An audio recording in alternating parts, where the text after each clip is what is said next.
इस न्यूज के प्रायोजक हैं Balaji academy, PSC coaching centre, पड़ाव चौक, मुंगेली।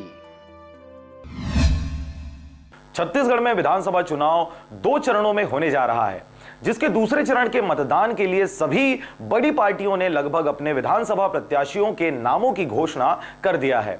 इसी के मद्देनजर जिला निर्वाचन विभाग द्वारा नामांकन फॉर्म का वितरण किया जा रहा है, जिसके लिए जिले के अलग अलग विधानसभा क्षेत्र के विधायक प्रत्याशी पहुंच अपना नामांकन फॉर्म भरने का कार्य कर रहे हैं।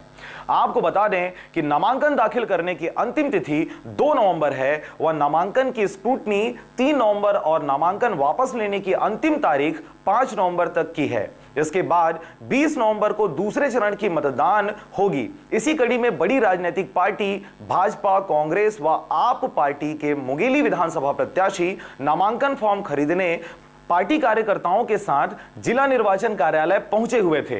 इसके अलावा एपीआई पार्टी के विधानसभा प्रत्याशी द्वारा बड़ी संख्या में पार्टी कार्यकर्ताओं के साथ जिला निर्वाचन कार्यालय पहुंच नामांकन फॉर्म दाखिल किया जा चुका है। मुंगेली से विनय राज बांधड़े के साथ ब्यूरो रिपोर्ट, आरजे रमझाझर।